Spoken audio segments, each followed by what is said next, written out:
Hello, we'll talk now about Charles Gwathmey, 1938-2009.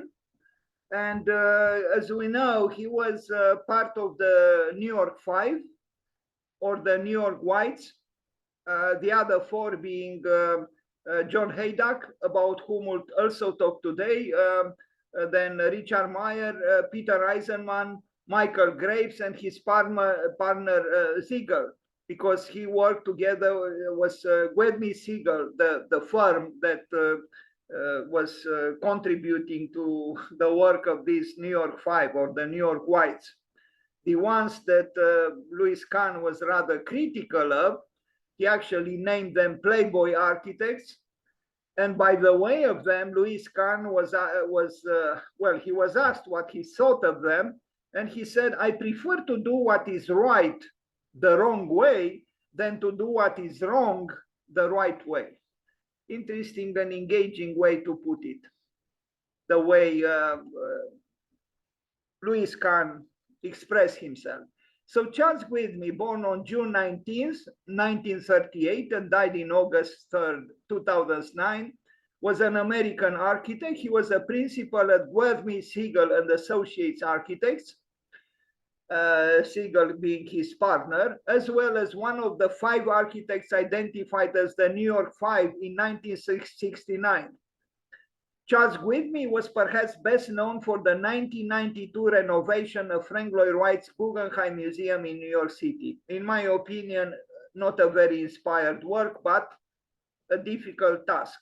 How to build, in the back of the famous Guggenheim Museum by Frank Lloyd Wright. We are going to see the work. But he was, in some works, quite a good architect. Born in Charlotte, North Carolina, he was the son of the American painter Robert Gwathmey and photographer Rosalie Gwathmey. He attended the High School of Music and Art in New York City, graduating in 1956. Charles Gwathmey attended the University of Pennsylvania and received his Master of Architecture degree in 1962 from Yale School of Architecture, where he won both the William Wirt Winchester Fellowship and these prizes intimidate me, and another one, the Outstanding Graduate and the Fulbright Grant. While at Yale, he studied under Paul Rudolph. So it does matter to have a good professor, a good teacher. Paul Rudolph was one of the most important architects of that time, and Charles Gwathmey studied with him. Gwathmey served as the president of the Board of Trustees for the Institute for Architecture and Urban Studies, the school founded by Peter Eisenman, and was elected a fellow of the American Institute of Architects in 1981. Here he was, Charles Gwathmey.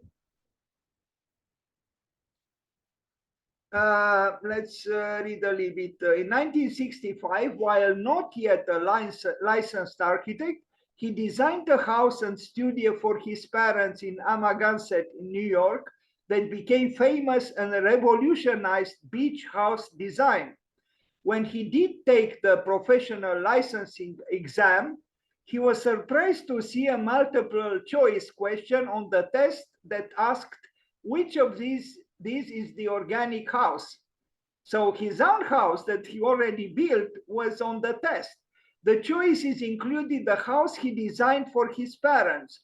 He wanted to answer that the organic house was his, but in order to pass the exam, he chose Frank Lloyd Wright's Fallingwater house. He knew that was the answer they wanted.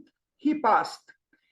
By 1977, Charles Gwathmey had designed 21 houses and renovations while still under 40 years old and 10 years of practice. From 1965 through 1991, Gwathmey taught at Pratt Institute, Cooper Union for the Advancement of Science and Art, Princeton University, Columbia University, the University of Pennsylvania, the University of Texas, and the University of California in Los Angeles. He was Davenport professor and Bishop Professor at Yale, and the Elliott Noyes visiting professor at Harvard University in 1985. Charles Gwathmey was the spring 2005 William A. Bernardi resident in architecture at the American Academy in Rome. So, an accomplished man with many positive results. Let's read a little more and then see his works. Charles Gwathmey's firm designed the Museum of Contemporary Art of North Miami in Florida in 1995 and the Astor Place Tower, a 21-story condominium project in Manhattan's East Village in 2005. In 2011, the Ron Brown Building would serve as the new home of the United States Mission to the United Nations, for which he was the lead architect. The building was dedicated to him. In her remarks, Ambassador Susan Rice thanked Gwathmey posthumously.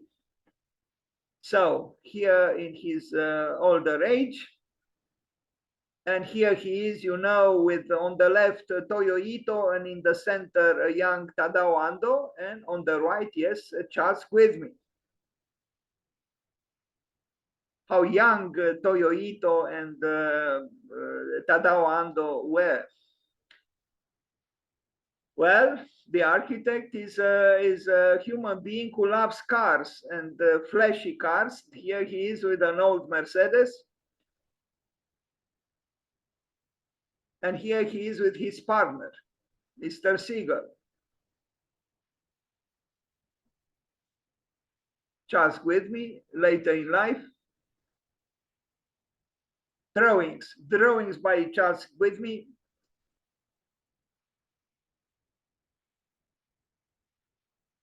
We remember he studied with Paul Rudolph at Yale University. This is the house that he built before he became a licensed architect, and it might be his best work ever. Robert Gwathmey residence in Amagansett, New York, 1965. This is the very building that is sketched here. So it was built for his family, for his father and his mother. It's called the Robert Gwathmey residence in Amagansett, New York, upstate New York, 1965.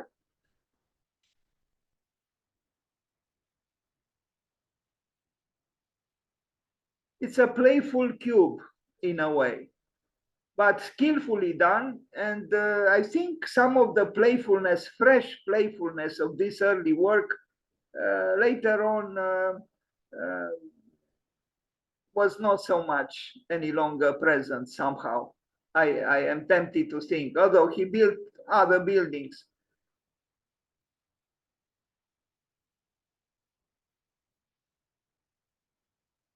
This was also by him. I don't know exactly, but the function of the maybe a guest house.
So, you know, this house that he built when he was very young, not yet a licensed architect, had a very convincing form of modernism.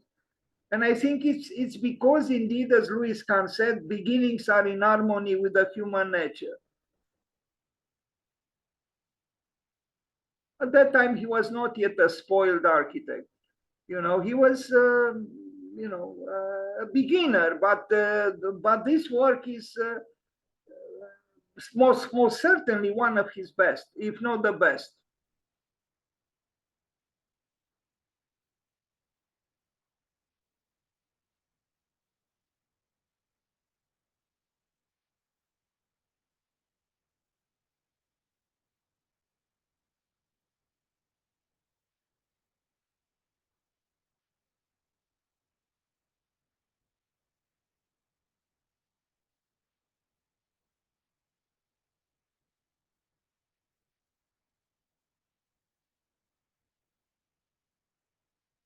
breaking the cube in a way. No, it's breaking the box. He used the box and then he broke it.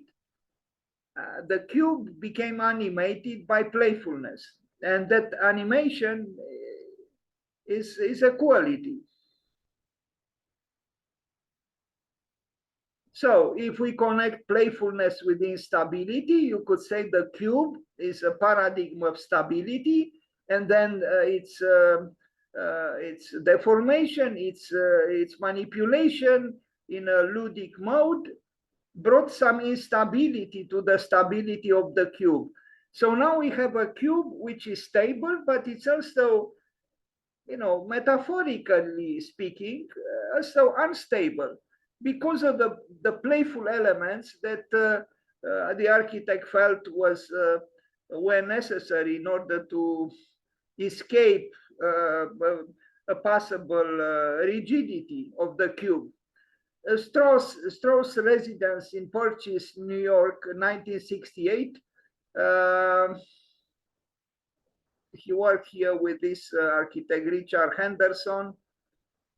Already, I mean, in my opinion, this building is not, it doesn't have that perfect equilibrium between stability and instability the previous building had. This one is, the balance is more in the favor of what we call stability. It's a little bit too stable, it's a little bit too rigid, in my opinion. Yes, it has those triangles there, but it's still, I find it a little bit less inspired than the previous house. It's still a good building, but I don't know. I don't find it as inspiring as the house he built for his parents.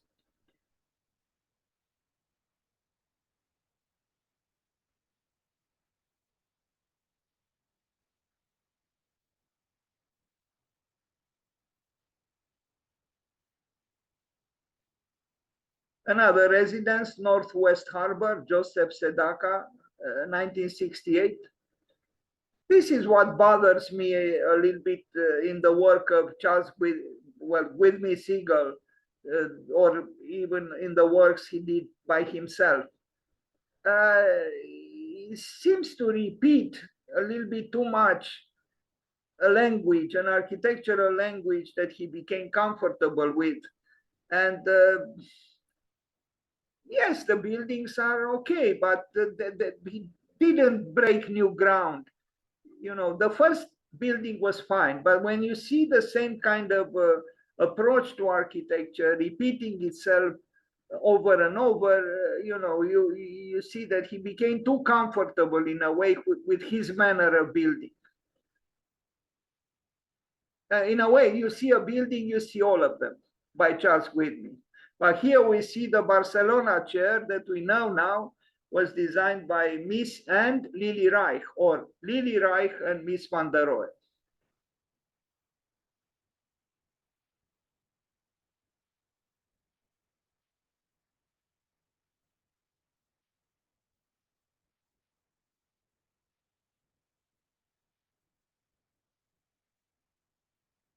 East Campus Housing and Academic Center, Columbia University, 1977. This is a public building, so well, we see his architecture is not very surprising. Even these buildings are rather predictable. And very conveniently using the curvature of the staircase, as some kind of a, accidental element that tries to break the symmetry, but it's convenient and it's predictable. And the tall building is rather conventional. Renovation and addition, the Guggenheim Museum in New York. I already mentioned it. Here is the Guggenheim Museum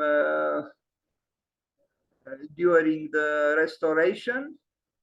And here you see the building. So this is the building by Frank Lloyd Wright here, and then is the building by Gwathmey Siegel in the back, an extension of the Guggenheim Museum.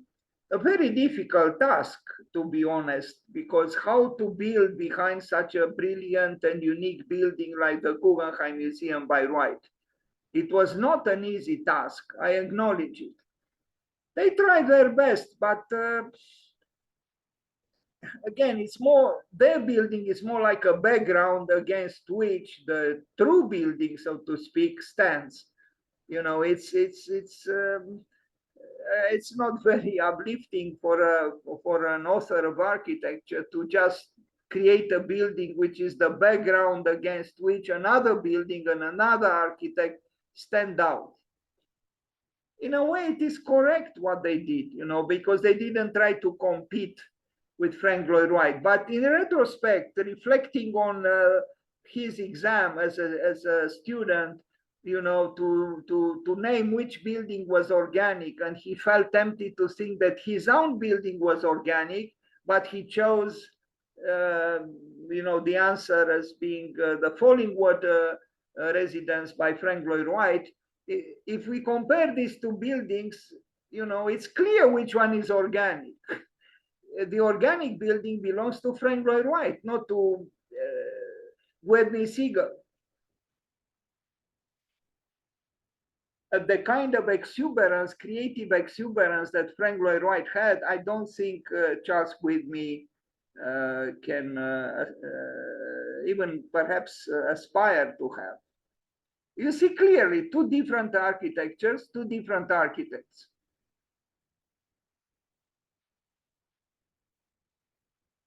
Even as a storage space for the riches of the Guggenheim Museum, in my opinion, the building by Gwathmey Siegel is insufficient.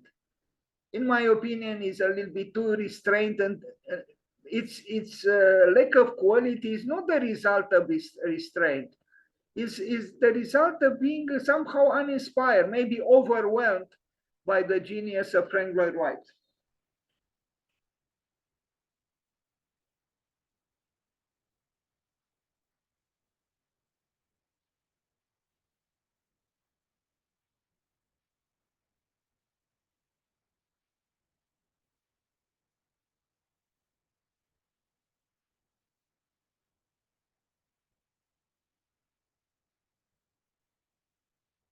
I wonder what Frank Lloyd Wright would have thought if he saw this very picture we are looking at, because the building by Gwathmey Siegel actually interfered with the integrity of the building by Frank Lloyd Wright, as you can see. Maybe they had no choice. It's very possible, but and I'm not against interactions, even of a violent nature, if unavoidable. But again, I think this picture shows clearly, you know, who runs the show, so to speak. Obviously, Frank Lloyd Wright still runs the show, and two important architects of the New York Five, Gwathmey Siegel, had to be happy with being just, you know, background architects, so to speak.